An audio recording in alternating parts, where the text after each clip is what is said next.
हाय friends, जय Jagannath. Welcome to my channel. बर्तमान मुझे आसिक पहुँची पोखरी पाखे। बर्तमान ट्रे देखा टाइम समय पखापाखि 4टा। बर्तमान ट्रे देखा टाइम। बर्तमान चलतु ट्रे देखा निश्चित भाव में ट्रे देखा पूर्व निश्चित भाव में ब्लॉग टी कंटिन्यू करेंगे। शेष देखा चेष्टा करेंगे। लाइक करेंगे, कमेंट करेंगे, शेयर करेंगे एवं खास कर सब्सक्राइब करेंगे। बेल आइकन बजाई देवे।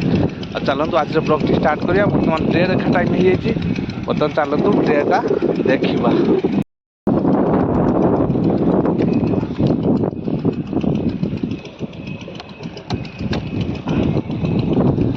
पटरे उठी पाखापाखि 5 पिस माछ 6 पिस माछ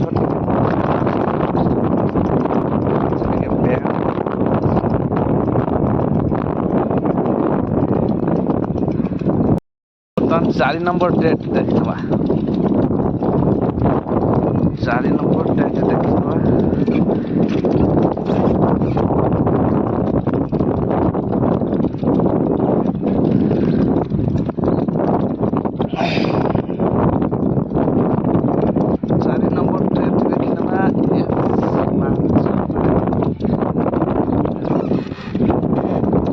गोटे पिस माछ पुणी छुटिया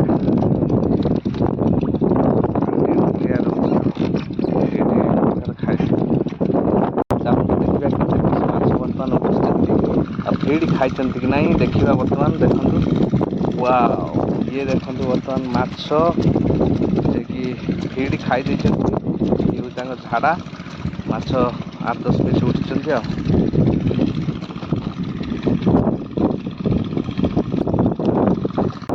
खाई ना माछ पाखापाखि केते ग्राम हम और माछर साइजटा बर्तमान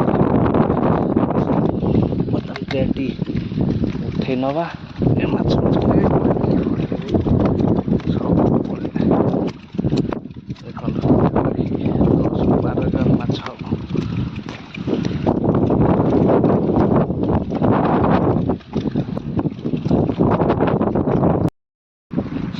आसतु बर्तमान 1 नंबर पोखरी ट्रेड देखा। देखा ए माछ केते पिस उठुछंती, माछ फिड खाई कि ना देखा। बर्तमान 1 नंबर पोखरी ट्रे माछ फिड खाईना ये हूँ से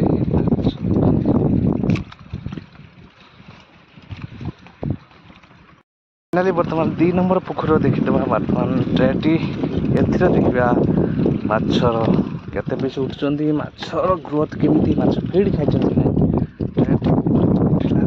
फिड खाई माछ देखते 3 पिस ता भीतर गोटे छोट पिस अच्छे माछ पतला लगी। बर्तमान देखा 3 नंबर पोखरी ट्रे देखा।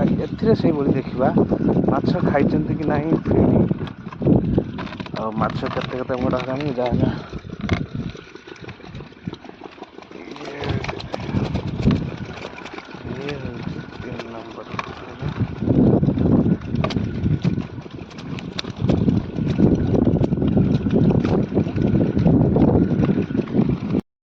बर्तमान नंबर पोखर आउ गोटे डुट्रे ताकू बर्तमान देखा कहीं 3 नंबर पोखर माछ पतला लगी माछ ये ग्रोथ भल अच्छी जेहेतु पतला माछ तेणुक ग्रोथ ही भल